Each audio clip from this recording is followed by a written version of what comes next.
Good morning to all. നമുക്കിനി പഠിക്കാനുള്ള topic under capitalisation.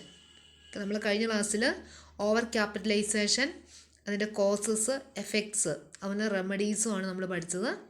ഇന്ന് നമുക്ക് പഠിക്കാനുള്ളത് അണ്ടർ ക്യാപിറ്റലൈസേഷൻ ആണ്. അപ്പോൾ അണ്ടർ ക്യാപിറ്റലൈസേഷൻ എന്ന് പറഞ്ഞാൽ ഓവർ ക്യാപിറ്റലൈസേഷൻ റിവേഴ്സാണ്. Then a company is under capitalised when its earnings are very high in relation to other similar companies, or when the real value of assets is more than the book value. Under capitalisation എന്ന് പറഞ്ഞാൽ ഒരു business ഫേമിൻ്റെ earnings മറ്റു കമ്പനീസിനെ അപേക്ഷിച്ച് വളരെ കൂടുതലാണെങ്കിൽ ആ business firm under capitalised ആണെന്ന് പറയാൻ സാധിക്കും. അതുപോലെ തന്നെ ഒരു ബിസിനസ് ഫേമിൻ്റെ അസറ്റ് അതിൻ്റെ ബുക്ക് വാല്യൂവിനേക്കാളും കൂടുതലാണ് അതിൻ്റെ റിയൽ വാല്യൂ ഓഫ് അസറ്റ് എങ്കിൽ ആ ബിസിനസ് ഫേമൊക്കെ അണ്ടർ ക്യാപിറ്റലൈസ്ഡ് ബിസിനസ് ഫേമാണെന്ന് പറയും. Then when the actual capitalisation is lower than the proper or standard capitalisation, it is a state of under capitalisation. എന്ന് വെച്ചാൽ ഒരു ബിസിനസ് ഫേമിൻ്റെ ആക്ച്വൽ ക്യാപിറ്റലൈസേഷൻ എന്ന് പറഞ്ഞാൽ ബിസിനസ്സിൻ്റെ ഡിഫറെൻറ്റ് സോഴ്സസിൽ നിന്ന് കിട്ടുന്ന ക്യാപിറ്റൽ, ടോട്ടൽ ക്യാപിറ്റൽ ശരിക്കുള്ള ക്യാപിറ്റലിനേക്കാളും കുറവാണ് എങ്കിൽ, എന്ന് വെച്ചാൽ ഒരു ബിസിനസ് ഫേമിന് ആവശ്യമുള്ള ക്യാപിറ്റൽ ഇല്ലേ, അതാണ് ആക്ച്വൽ ക്യാപിറ്റൽ അല്ലെങ്കിൽ സ്റ്റാൻഡേർഡ് ക്യാപിറ്റൽ എന്ന് പറയുന്നത്. ആ ക്യാപിറ്റലിനേക്കാളും കുറവാണ് അവരുടെ യഥാർത്ഥത്തിലുള്ള ആക്ച്വൽ ക്യാപിറ്റൽ എങ്കിൽ അതും അണ്ടർ ക്യാപിറ്റലൈസേഷന് അതും അണ്ടർ ക്യാപിറ്റലൈസേഷൻ എന്ന് പറയാൻ വേണ്ടി സാധിക്കും. അതുപോലെ തന്നെ when A company has shortage of capital the company will be under capitalised. Then shortage of capital ഉണ്ടെങ്കിൽ ഒരു ബിസിനസ് ഫേമിന് അവരുടെ എഫക്റ്റീവ് യൂട്ടിലൈസേഷൻ അല്ലെങ്കിൽ അവരുടെ പ്രവർത്തനങ്ങൾ നടത്താനുള്ള ക്യാപിറ്റൽ ഇല്ല എങ്കിൽ അതിനാണ് നമ്മൾ ഷോർട്ടേജ് ഓഫ് ക്യാപിറ്റൽ എന്ന് പറയുന്നത്. അപ്പോൾ അങ്ങനെയുള്ള കേസിലും ആ ബിസിനസ് ഫേം അണ്ടർ ക്യാപിറ്റലൈസ്ഡ് ഫേമാണെന്ന് പറയാൻ സാധിക്കും. അപ്പോൾ ഇവിടെ നമ്മൾ അണ്ടർ ക്യാപിറ്റലൈസേഷൻ ആണ് പഠിക്കുന്നത്. അണ്ടർ ക്യാപിറ്റലൈസേഷൻ എന്ന് പറഞ്ഞാൽ ഒരു ബിസിനസ് ഫേമിൻ്റെ ഏണിംഗ് കപ്പാസിറ്റി വളരെ കൂടുതലാണെങ്കിൽ, അല്ലെങ്കിൽ ഏണിങ്സ് പറഞ്ഞാൽ നമുക്കറിയാം പ്രോഫിറ്റ് വളരെ കൂടുതലാണെങ്കിൽ ആ ബിസിനസ് ഫേം അണ്ടർ ക്യാപിറ്റലൈസ്ഡ് ഫേമാണ്. അതുപോലെ തന്നെ ആ ബിസിനസ് ഫേമിൻ്റെ അസറ്റ് റിയൽ അസറ്റ് ബുക്ക് വാല്യൂവിനേക്കാളും വളരെ കൂടുതലാണ് അതിൻ്റെ വാല്യൂ എങ്കിൽ ആ business firm under capitalised business ഫേമാണ്. ദെൻ ഈ ബിസിനസ് ഫേമിൻ്റെ ക്യാപിറ്റൽ എന്ന് പറയുന്നത് ക്യാപിറ്റലൈസേഷൻ ആക്ച്വൽ ക്യാപിറ്റലിനേക്കാളും കുറവാണ് എങ്കിൽ അങ്ങനെയുള്ള ബിസിനസ് ഫേമിനെ നമ്മൾ അണ്ടർ ക്യാപിറ്റലൈസ്ഡ് ബിസിനസ് ഫേം എന്ന് പറയുന്നു. അതുപോലെ ഷോർട്ടേജ് ഓഫ് ഫിനാൻസ്, ബിസിനസ് ഫേമിന് ആവശ്യത്തിനുള്ള പണം ഇല്ലാത്തൊരവസ്ഥയിലും ആ ബിസിനസ് ഫേം അണ്ടർ ക്യാപിറ്റലൈസ്ഡ് ഫേമാണെന്ന് പറയുന്നു. The next causes of under capitalisation. Under ക്യാപിറ്റലൈസേഷൻ്റെ കോസസ് എന്തൊക്കെയാണ്? അതിൽ first one, under estimation of earnings. Sometimes while formulating the financial plans, the promoters underestimate the future earnings of the company. If the earnings in the subsequent years are higher than the estimated earnings, the company will be undercapitalized.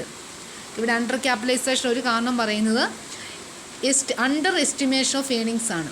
Under estimation എന്ന് പറഞ്ഞാൽ ഈ business സ്ഥാപനങ്ങളൊക്കെ start ചെയ്യുന്ന സമയത്ത് promoters estimate ചെയ്യും.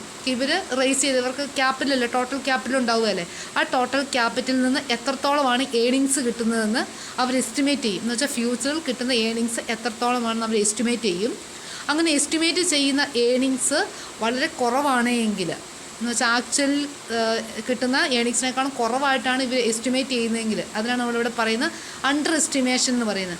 Under estimate ആയിട്ടാണ് ഇവർ future earnings estimate ചെയ്യുന്നെങ്കിൽ ആ കേസിൽ ആ ബിസിനസ് ഫേം അണ്ടർ ക്യാപിറ്റലൈസ്ഡ് ഫേമാണെന്ന് പറയാൻ സാധിക്കും.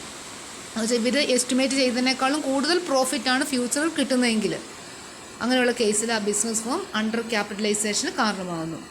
The next one, under estimation of capital requirements. If the promoters under estimate the capital requirements of the company, the amount of capital raised will be low. Then the capital may become undercapitalized due to shortage of capital. ഇവിടെ പറയുന്ന under estimation of capital requirements ആണ്. പ്രൊമോട്ടേഴ്സൊക്കെ business സ്ഥാപനങ്ങൾ ആരംഭിക്കുന്ന ആ അവസരത്തിൽ എത്രത്തോളം capital വേണമെന്ന് estimate ചെയ്യാറുണ്ട്. ബിസിനസ് ഫേമിന് എത്രത്തോളം ക്യാപിറ്റൽ വേണമെന്ന് എസ്റ്റിമേറ്റ് ചെയ്യാറുണ്ട്.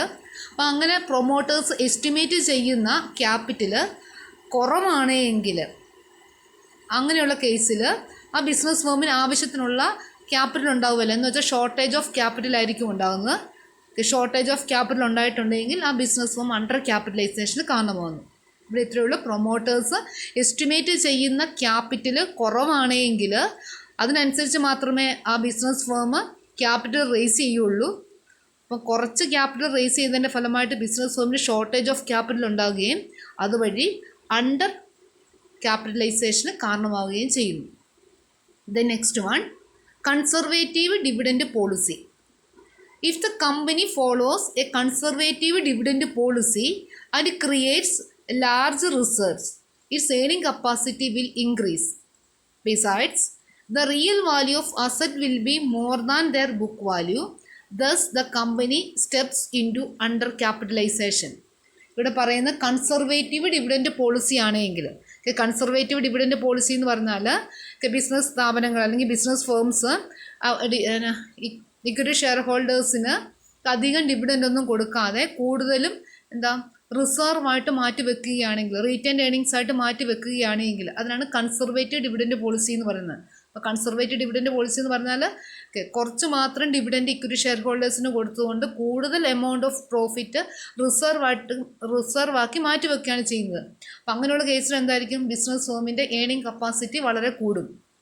അപ്പോൾ ഒരു ബിസിനസ് ഫേമിൻ്റെ ഏർണിംഗ് കപ്പാസിറ്റി കൂടിയിട്ടുണ്ടെങ്കിൽ ആ ബിസിനസ് ഫേം അണ്ടർ ക്യാപിറ്റലൈസേഷന് കാരണമാകുന്നു. കൂടാതെ ഇങ്ങനെ കൂടുതൽ പ്രോഫിറ്റ് അല്ലെങ്കിൽ ഏർണിങ്സ് കൂടുന്നതിൻ്റെ ഫലമായിട്ട് എന്തായിരിക്കും, ബിസിനസ്സിൻ്റെ എന്തായിരിക്കും ബുക്ക് വാല്യൂ, അല്ലേ, ബുക്ക് വാല്യൂ ഓഫ് അസറ്റ്സിനേക്കാളും കൂടുതലാണ് റിയൽ വാല്യൂ ഓഫ് അസറ്റ്സ് എങ്കിൽ അതും അണ്ടർ ക്യാപിറ്റലൈസേഷന് കാരണമാകുന്നു. ഇത്ര പറയുന്നുള്ളൂ.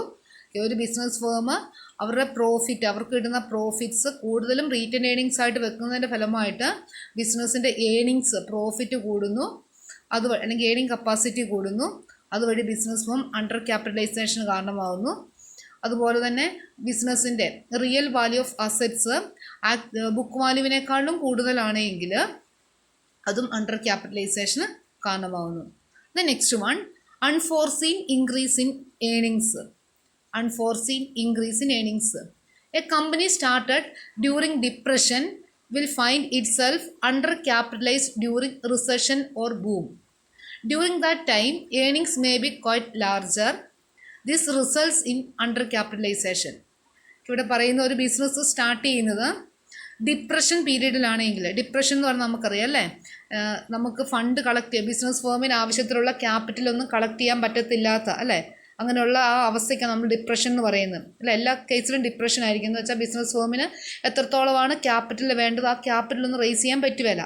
അപ്പോൾ അവർ കുറഞ്ഞ ക്യാപിറ്റലായിരിക്കും ബിസിനസ് സ്റ്റാർട്ട് ചെയ്യുന്നത്. എന്ന് വെച്ചാൽ കുറഞ്ഞ ക്യാപിറ്റൽ ഉപയോഗിച്ചുകൊണ്ടായിരിക്കും ബിസിനസ് സ്റ്റാർട്ട് ചെയ്യുന്നത്. ആ സമയത്ത് അതിന് ശേഷം ബൂം പീരീഡിലേക്കൊക്കെ മാറിക്കഴിയുമ്പോൾ, റിസഷൻ ബൂം പീരീഡിലേക്കൊക്കെ മാറിക്കഴിയുമ്പം ആ പീരീഡിൽ ബിസിനസ് ഫേമിന് ആവശ്യത്തിനുള്ള ക്യാപിറ്റൽ ഉണ്ടാവുകയല്ല, അല്ലേ, അണ്ടർ ക്യാപിറ്റലൈസേഷൻ ആയിരിക്കും. കാരണം ബിസിനസ് ഫേമിന് ആവശ്യത്തിനുള്ള ക്യാപിറ്റൽ ഇല്ലാത്ത അല്ലെങ്കിൽ ഷോർട്ടേജ് ഓഫ് ഫിനാൻസ് വന്നിട്ടുണ്ടെങ്കിൽ അത് അണ്ടർ ക്യാപിറ്റലൈസേഷൻ കാരണമാകുന്നു. ദെൻ ഈ ബൂം പീരീഡിൽ, റിസഷൻ പീരീഡിലൊക്കെ ബിസിനസ് ഫേമിൻ്റെ ഏർണിംഗ് കപ്പാസിറ്റി വളരെ കൂടുതലായിരിക്കും. പക്ഷേ അതിനനുസരിച്ചുള്ള ക്യാപിറ്റൽ അവരുടെ കയ്യിൽ ഉണ്ടാവുകയില്ല. എന്ന് വെച്ചാൽ അവർക്ക് ബൂം പീരീഡിൻ്റെ കേസാണ് പറഞ്ഞത്. ബൂം പീരീഡ് ആകുമ്പോഴേക്കും ബിസിനസ് ഫേമിന് ആവശ്യത്തിനുള്ള ക്യാപിറ്റൽ ആയിരിക്കത്തില്ല അവരുടെ കയ്യിലുള്ളത്, പക്ഷേ അവർക്ക് കിട്ടുന്ന ഏർണിങ്സ് വളരെ കൂടുതലായിരിക്കും. ഇതും അണ്ടർ ക്യാപിറ്റലൈസേഷന് കാരണമാകുന്നു. The next one, large amount of secret reserves. The company may have large amount of secret reserves. Due to this, its profitability is high.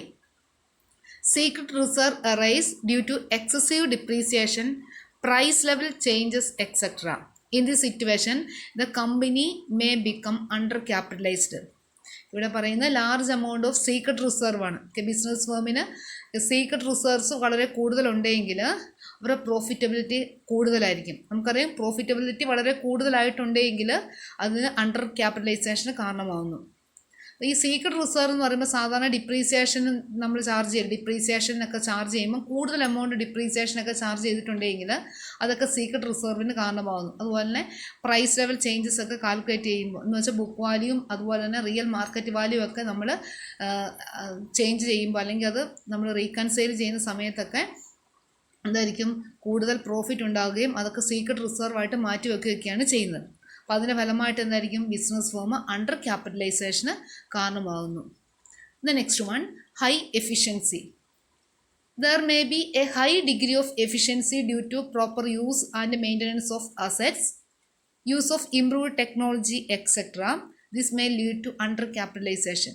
ഇവിടെ പറഞ്ഞ ഹൈ എഫിഷ്യൻസി, ഒരു ബിസിനസ് ഫേമിന് ഹൈ എഫിഷ്യൻ്റ് ആയിട്ടുള്ള business firm ആണെങ്കിൽ, അല്ലെങ്കിൽ അവരുടെ നമ്മൾ എന്താ assets ഒക്കെ നമ്മൾ പ്രോപ്പറായിട്ട് യൂസ് ചെയ്യുന്നതിൻ്റെ ഫലമായിട്ട് കൂടുതൽ പ്രോഫിറ്റ് ഉണ്ടാകുകയാണെങ്കിൽ അതിനാണ് നമ്മൾ പറഞ്ഞ ഹൈ എഫിഷ്യൻസി എന്നല്ലേ. ആ ഹൈ എഫിഷ്യൻസി ഓവർ ക്യാപിറ്റലൈസേഷൻ കാരണമാകുന്നു. ഇവിടെ ഇത്രയേ ഉള്ളൂ. ഒരു ബിസിനസ് ഫേം ഹൈ എഫിഷ്യൻ്റ് ആയിട്ടുള്ള ഒരു ബിസിനസ് ഫേം ആണെങ്കിൽ നമുക്കറിയാം ആ ബിസിനസ് ഫേമിന് കൂടുതൽ പ്രോഫിറ്റ് ഉണ്ടായിരിക്കും അല്ലേ. അങ്ങനെ കൂടുതൽ പ്രോഫിറ്റ് ഉണ്ടായിട്ടുണ്ടെങ്കിൽ അതെന്തായിരിക്കും, അത് അണ്ടർ ക്യാപിറ്റലൈസേഷന് കാരണമാകുന്നു. Next one, desire to retain control. Desire to retain control. If the promoters of a company desire to retain control over the company within their hands, they issue lesser number of shares and raise large portion of capital by way of loans and debentures. These loans and debentures carry lower rate of interest. So naturally, the amount of divisible profit available to shareholders is very high. This leads to undercapitalization. ഇവിടെ പറയുന്നത് desire to retain control. Promoters ആഗ്രഹിക്കുകയാണ് ഈ ബിസിനസ്സിൻ്റെ control എല്ലാം അവരുടെ കൈവശം തന്നെ ആകണമെന്ന് ആഗ്രഹിക്കുകയാണെങ്കിൽ, എന്ന് വെച്ചാൽ ആ ബിസിനസ് ഫേമിൻ്റെ കൺട്രോൾ ഒത്തിരി പേരുടെ അടുത്തേക്ക് സ്പ്രെഡ് ചെയ്യാതെ കുറച്ച് പേരുടെ കൈകളിൽ അത് കൺട്രോൾ ചെയ്യണമെന്ന് ആഗ്രഹിക്കുന്ന ഒരു കേസാണെങ്കിൽ ആ ബിസിനസ് ഫേം എന്ത് ചെയ്യും, അധികം ഇക്വിറ്റി ഷെയർസ് ഇഷ്യൂ ചെയ്യുവല്ല അല്ലേ. കുറച്ച് ഇക്വിറ്റി ഷെയർസ് ഇഷ്യൂ ചെയ്യുള്ളൂ. കാരണം ഇക്വിറ്റി ഷെയർസ് കൂടുതൽ ഇഷ്യൂ ചെയ്തിട്ടുണ്ടെങ്കിൽ എന്തായിരിക്കും, ഈ ഇക്വിറ്റി ഷെയർസ് വാങ്ങുന്ന വ്യക്തികളല്ല ഈ ബിസിനസ് ഫേമിൻ്റെ ഓണേഴ്സായിട്ട് മാറും അല്ലേ. അപ്പോൾ അധികം ഓണേഴ്സ് ഉണ്ടാകാതെ ഒരു കുറച്ച് ലിമിറ്റഡ് നമ്പർ ഓഫ് ഓണേഴ്സ് മാത്രമായിട്ട് ചുരുങ്ങുന്നതിന് വേണ്ടി ഇങ്ങനെയുള്ള കേസിൽ എന്ത് ചെയ്യും, പ്രൊമോട്ടേഴ്സ് കുറച്ച് ഇക്വിറ്റി ഷെയർസ് മാത്രമേ ഇഷ്യൂ ചെയ്യുള്ളൂ. ബാക്കിയുള്ള പണം മുഴുവൻ എങ്ങനെ അവർ കളക്ട് ചെയ്യുന്നത്, ഡിബഞ്ചേഴ്സും അല്ലേ, അതുപോലെ ലോൺസൊക്കെ ഇഷ്യൂ ചെയ്തിട്ടായിരിക്കും. ലോൺസൊക്കെ ലോൺ വഴിയായിട്ടോ അല്ലെങ്കിൽ ഡിബഞ്ചേഴ്സൊക്കെ ഇഷ്യൂ ചെയ്തിട്ടൊക്കെ ആയിരിക്കും. അപ്പോൾ ഇവർ ഈ ഡിബഞ്ചേഴ്സൊക്കെ ഇഷ്യൂ ചെയ്യുമ്പോൾ എങ്ങനെയായിരിക്കും, ലോവർ റേറ്റ് ഓഫ് ഇൻട്രസ്റ്റ് ഉള്ള ഡിബഞ്ചേഴ്സ് ആയിരിക്കും സാധാരണ ഇഷ്യൂ ചെയ്യുന്നത്. ലോവർ റേറ്റ് ഓഫ് എന്ന് വെച്ചാൽ ഇൻട്രസ്റ്റ് കുറച്ച് കൊടുക്കാവുന്ന ലോൺസും അതുപോലുള്ള ഡിബഞ്ചേഴ്സൊക്കെ ആയിരിക്കും അവർ റേസ് ചെയ്യുന്നത്, ഇഷ്യൂ ചെയ്യുന്നത്. അപ്പോൾ അതിൻ്റെ ഫലമായിട്ട് എന്തായിരിക്കും, ബിസിനസ് ഫേമിന് കിട്ടുന്ന മുഴുവൻ പ്രോഫിറ്റും ഈ കുറച്ചുള്ള ഇക്വിറ്റി ഷെയർ ഹോൾഡേഴ്സ് കുറച്ചല്ലേ ഉള്ളൂ, അല്ലെങ്കിൽ പ്രൊമോട്ടേഴ്സ് കുറച്ച് വ്യക്തികൾ മാത്രമേ ഇക്വിറ്റി ഷെയർ ഹോൾഡേഴ്സ് ആയിട്ടുണ്ടാവുള്ളൂ, അവർക്ക് കിട്ടുന്നു. എന്ന് വെച്ചാൽ കൂടുതൽ പ്രോഫിറ്റും കുറച്ച് വ്യക്തികളിലേക്ക് എത്തുകയും അതുവഴി എന്താ അണ്ടർ ക്യാപിറ്റലൈസേഷൻ കാരണമാവുകയും ചെയ്യുന്നു. The next one, low promotion expenses. If the promotion expenses are low, the company may become undercapitalized. എന്ന് വെച്ചാൽ ബിസിനസ് ഫേമിൻ്റെ പ്രൊമോഷൻ എക്സ്പെൻസസ് വളരെ കുറവാണെങ്കിൽ, അതിനനുസരിച്ച് മാത്രമേ അല്ലേ കുറച്ചേ ഉള്ളൂ എങ്കിൽ ബിസിനസ് ഫേം എന്ത് ചെയ്യും, കുറച്ച് ക്യാപിറ്റൽ മാത്രമേ റേസ് ചെയ്യുള്ളൂ. ബിസിനസ് ഫേമിന് ശരിക്കുള്ള ക്യാപിറ്റലിനേക്കാളും കുറഞ്ഞ എമൗണ്ടിലുള്ള ക്യാപിറ്റൽ മാത്രമേ ബിസിനസ് റേസ് ചെയ്യുകയും അതുവഴി അണ്ടർ ക്യാപിറ്റലൈസേഷൻ കാരണമാവുകയും ചെയ്യുന്നു. The next one, lower rate of tax. Due to the lower rate of tax, the amount available for distribution of dividend will be high. As a result, the company may become undercapitalized. ഇവിടെ പറയുന്നത് tax വളരെ കുറവാണെങ്കിൽ ഒരു business ഫേമിന് tax അല്ലെങ്കിൽ ആ tax വളരെ കുറവുള്ള ഒരു സാഹചര്യത്തിൽ ആ ബിസിനസ് ഫേം അണ്ടർ ക്യാപിറ്റലൈസേഷൻ കാരണമാകുന്നു. കാരണം ടാക്സ് വളരെ കുറവാണെങ്കിൽ കൂടുതൽ പ്രോഫിറ്റ് ഉണ്ടാകുന്നു അല്ലേ. എന്ന് വെച്ചാൽ കൂടുതൽ പ്രോഫിറ്റ് ഉണ്ടാകാനുള്ള സാധ്യതയുണ്ട്. കുറച്ച് ടാക്സ് മാത്രം കൊടുത്താൽ പോരെ. അപ്പോൾ ബാക്കിയുള്ള എമൗണ്ട് ഓഫ് പ്രോഫിറ്റ്സ് മുഴുവനും ഇക്വിറ്റി ഷെയർ ഹോൾഡേഴ്സിന് ഡിവിഡൻ്റായിട്ട് ഡിസ്ട്രിബ്യൂട്ട് ചെയ്ത് കൊടുക്കുകയും കൂടുതൽ ഏണിങ്സ് ഇക്വിറ്റി ഷെയർ ഹോൾഡേഴ്സിന് കൂടുതൽ ഏണിങ്സ് കിട്ടുന്നു. അതിന് ഫലമായിട്ട് ആ ബിസിനസ് ഫേം അണ്ടർ ക്യാപിറ്റലൈസേഷന് കാരണമാകുന്നു. അപ്പം ഇത്രയും കോസസ് ആണുള്ളത്. അപ്പം കോസസ് ഓഫ് അണ്ടർ ക്യാപിറ്റലൈസേഷൻ്റെ ഫസ്റ്റ് വൺ എന്തായിരുന്നു? First one under estimation of earnings. Second one under estimation of capital requirements. Third one conservative dividend policy. Fourth one unforeseen increase in earnings. Then large amount of secret reserve. High efficiency. The next one desire to retain control. Then low promotion expenses, then low rate of taxes. The next one, effects of undercapitalization. Undercapitalization effects എന്തൊക്കെയാണ്? First one, effects on the company. Effects, കമ്പനിക്ക് വരുന്ന effects. ഈ effects രണ്ടുതരം effects ഉണ്ട്. Positive എഫക്ട്സും ഉണ്ട്, negative എഫക്ട്സും ഉണ്ട്.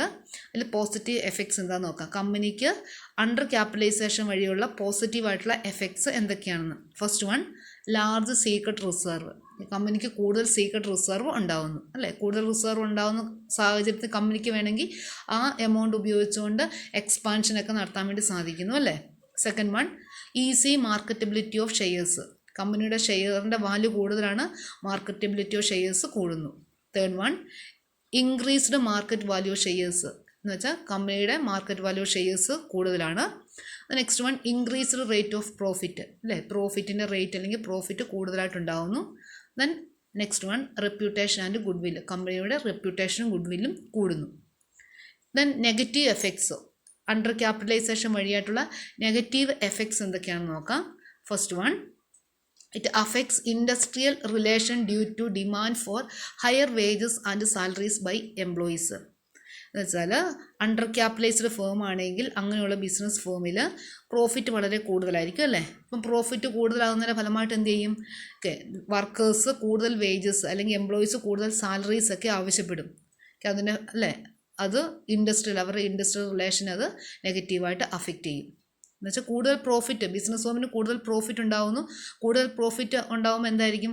Workers കൂടുതൽ wages ആവശ്യപ്പെടും. അല്ല എംപ്ലോയീസ് ഒക്കെ ആണെങ്കിൽ കൂടുതൽ സാലറീസ് ഒക്കെ ആവശ്യപ്പെടും, അല്ലേ?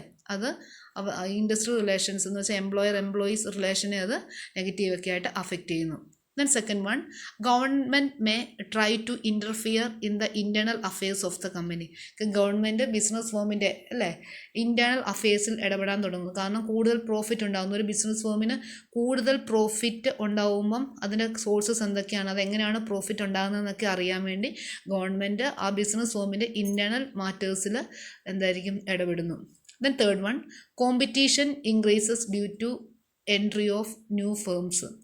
കൂടുതൽ, അല്ലേ, നമുക്കറിയാം അണ്ടർ ക്യാപിറ്റലൈസേഷൻ ഫലമായിട്ട് കൂടുതൽ പ്രോഫിറ്റ് ഉണ്ടാകുന്നു. അപ്പം കൂടുതൽ പ്രോഫിറ്റ് അല്ലെങ്കിൽ ഒരു ബിസിനസ് ഫേം നല്ല രീതിയിൽ വളർന്നു പോകുമ്പം എന്തായിരിക്കും ബാക്കിയുള്ള ഫേംസ് അല്ലെങ്കിൽ ബാക്കിയുള്ളവർ എന്ത് വിചാരിക്കും?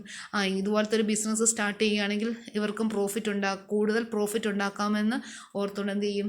കൂടുതൽ കോമ്പറ്റീറ്റേഴ്സ് ഉണ്ടാകാൻ കാരണമാകുന്നു. Next one, heavy burden of tax. കൂടുതൽ ടാക്സസ് കൊടുക്കേണ്ടി വരുന്നു. കാരണം ഈ ബിസിനസ് ഫേമിന് കൂടുതൽ പ്രോഫിറ്റ് ഉണ്ടാവും, അല്ലേ? കൂടുതൽ പ്രോഫിറ്റ് ഉണ്ടാകുമ്പോൾ അതിനനുസരിച്ച് എന്തായിരിക്കും? ടാക്സസും കൊടുക്കേണ്ടി വരും. അപ്പം ഹെവി ബേർഡൻ ഓഫ് ടാക്സസ്, ഇതൊക്കെയാണ് നെഗറ്റീവായിട്ടുള്ള ഒരു കമ്പനിയെ സംബന്ധിച്ച് അണ്ടർ ക്യാപിറ്റലൈസേഷൻ വഴിയായിട്ടുള്ള negative effects. The next one, effects on the society. സൊസൈറ്റിക്ക് എന്തൊക്കെ എഫക്ട്സ് ആണ് ഉണ്ടാകുന്നത്? അതിൽ പോസിറ്റീവായിട്ടുള്ള എഫക്ട്സ് ഇതൊക്കെയാണ്. First one, regularity in payment of interest to creditors.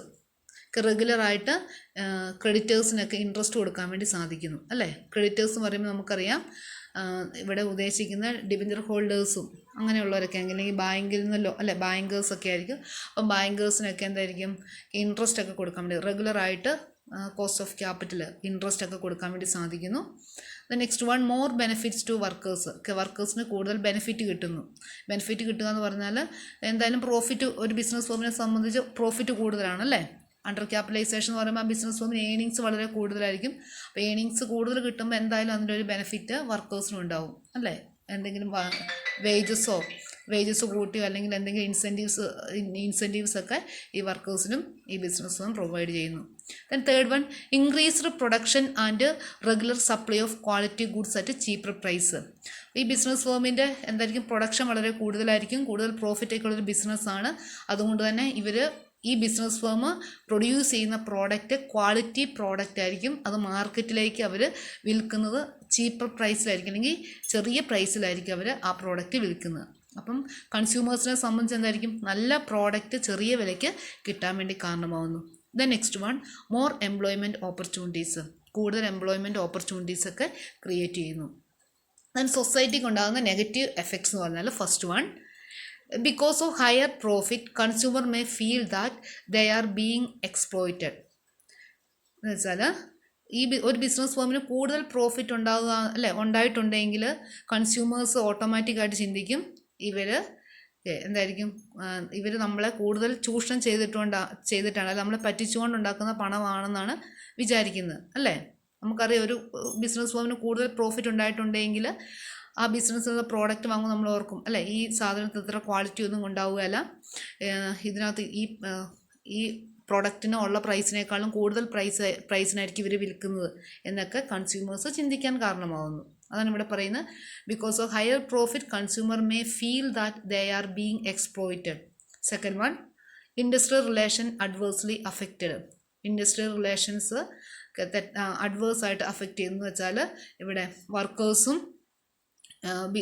വർക്കേഴ്സും ഓണേഴ്സും തമ്മിൽ ഒരു നല്ലൊരു റിലേഷൻ അവിടെ ഉണ്ടായിരിക്കുകയില്ല. കാരണം കൂടുതൽ പ്രോഫിറ്റ് ഉള്ള കേസിൽ എന്തായാലും ഈ വർക്കേഴ്സ് കൂടുതൽ പ്രോഫിറ്റ് അല്ലെങ്കിൽ കൂടുതൽ വേജസ് ഒക്കെ ആവശ്യപ്പെടും. അതുവഴി ഇൻഡസ്ട്രിയൽ റിലേഷനെ നെഗറ്റീവായിട്ട് അഫക്റ്റ് ചെയ്യും. നമ്മൾ നേരത്തെ പറഞ്ഞത് തന്നെയാണ്, ഇൻഡസ്ട്രിയൽ റിലേഷനെ നെഗറ്റീവായിട്ട് അഫക്റ്റ് ചെയ്യും. The next one, higher prices of shares lead to speculative activities and it may affect the industrial climate adversely. അതുപോലെ തന്നെ ഇവിടെ ഷെയർ മാർക്കറ്റിലൊക്കെ ഒരു നെഗറ്റീവ് ഇമ്പാക്റ്റ് ഉണ്ടാകുന്നു. കാരണം ഈ കമ്പനിയുടെ ഷെയർസിൽ എന്ന് വെച്ചാൽ അണ്ടർ ക്യാപിറ്റലൈസ്ഡ് കമ്പനിയുടെ ഷെയർസിന് വാല്യൂ വളരെ കൂടുതലായിരിക്കും. വാല്യൂ വളരെ കൂടുതലുള്ള ഷെയർസൊക്കെ എന്തായിരിക്കും, സ്പെക്കുലേറ്റീവ് എന്ന് വെച്ചാൽ പൂഴ്ത്തിവെക്കൽ അങ്ങനെയുള്ള കാര്യത്തിലേക്കൊക്കെ നീങ്ങുന്നു. അതുവഴി എന്തായിരിക്കും, ബിസിനസ്സിൻ്റെ ഇൻഡസ്ട്രിയൽ ക്ലൈമറ്റിനെ നെഗറ്റീവായിട്ട് അഫക്റ്റ് ചെയ്യുന്നു. ഇതൊക്കെയാണ് നെഗറ്റീവ് എഫക്ട്സ്, സൊസൈറ്റിക്ക് ഉണ്ടാകുന്ന നെഗറ്റീവ് എഫക്ട്സ്. ഇത്രയാണ് എഫക്ട്സ് ഓഫ് അണ്ടർ ക്യാപിറ്റലൈസേഷൻ. രണ്ടുതരം എഫക്ട്സ് ആണുള്ളത്. ഒന്ന് effects on the company, then effects on the society. അതിനകത്ത് പോസിറ്റീവ് എഫക്ട്സും ഉണ്ട്, നെഗറ്റീവ് എഫക്ട്സും ഉണ്ട്. അപ്പോൾ ഇത്രയാണ് നമുക്കിന്ന് പഠിക്കാനുള്ളത്. ഓക്കെ.